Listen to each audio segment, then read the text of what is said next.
Hey, this is Dancing Rabbit. Welcome to another late weekend pagan perspective. It's storming outside, kind of a thunderstorm blowing through, and so I'm in the bedroom where it's cooler and a whole lot drier. And this is about my third try at this. Seems like the webcam keeps dying or disconnecting.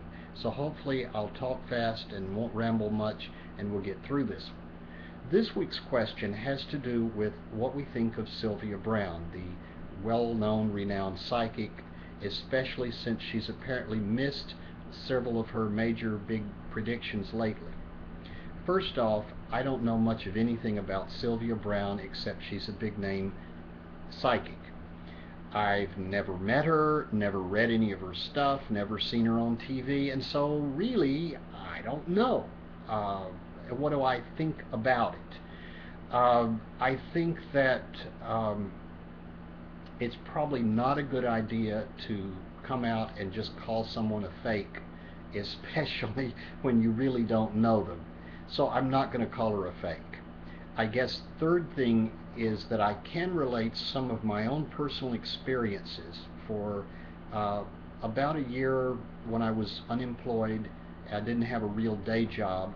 I did tarot readings both online and at local psychic fairs to try to raise money, and I was kind of hoping, keeping my fingers crossed, knocking on wood that doing spells, prosperity spells, hoping that maybe this would at least turn into some kind of interim job, if not a career that I could actually pay the bills with. It didn't quite pan out financially, but I had a lot of fun. At a lot of the psychic fairs, the other readers would be at tables rather close, so I could kind of hear what they were saying. Sometimes there wouldn't be clients, or I wouldn't have a client, and I'd be just sort of sitting there listening to what was going on around me. Sometimes there would be nobody there, and us readers would read each other just to have something to do. I noticed that quite a few, maybe most all of the other readers were doing what's called cold reading. It's a carnival trick. Basically, they would begin by giving the person a very general sort of statement.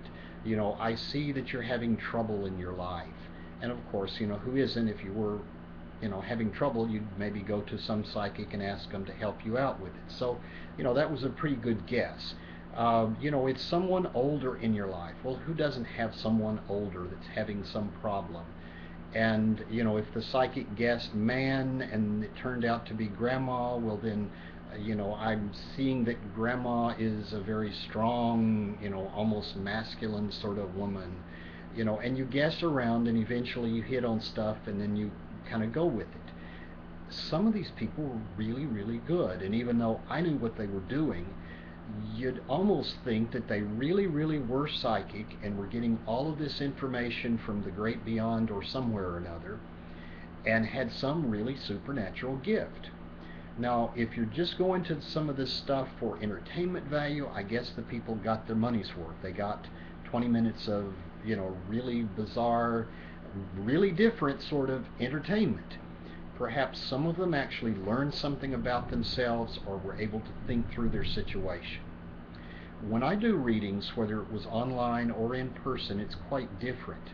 For me, it is divination. It is a religious experience. It's connecting with the gods. It's not just hocus pocus or using my powers, which I don't really think I have.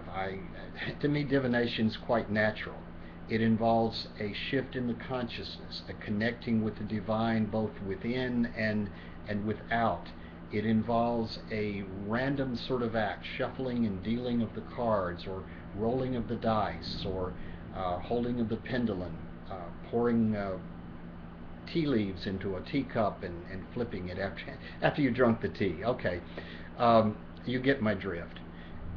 And in this altered state of consciousness, the reader, myself, I'm able to look at these seemingly random, abstract, symbolic things and begin to create a story. And the client is listening, and so I tell the story. I tell the story what I see the cards saying.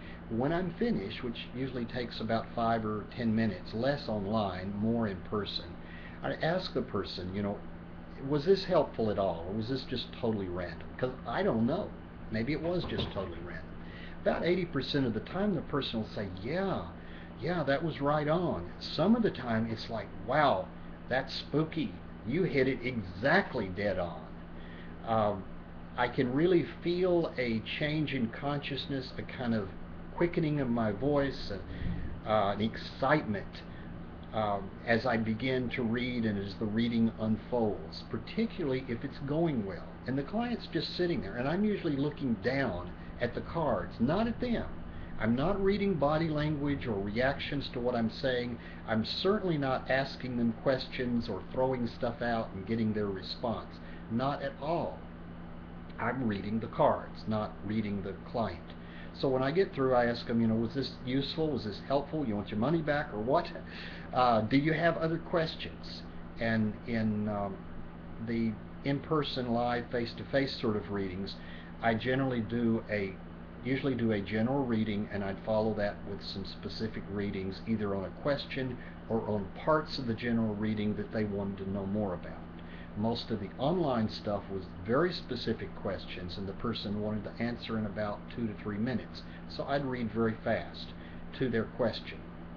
That's the way I do it. That's the way I've seen other people do it. Now, I don't know how Sylvia Brown does it, but I strongly suspect that hers may be more toward the cold reading end of it than the spiritual divination, casting the rune stones and calling on the 3 Norns to, bring something out of it. So my advice to you, if you're going to a psychic or a reader, is to check them out. See what they believe, how they live, what they do. See what they're going to charge you. I usually charged about $1.50 a minute online, and about $20 for 20 minutes in person. If the person's charging you $200, take your money and run. They're ripping you off. And I don't know what Sylvia Brown charges. Okay, webcam has lasted a little over 7 minutes. I've told you my non-opinion, and then I've just gone rambling off into the woods with it. But that's the way it goes. So I hope you got something out of this week, my video. If you did, if you didn't, leave a comment. Please don't down thumb me unless you tell me what you didn't like or what you disagree with. So, till next time, Dancing Rabbit, peace, y'all.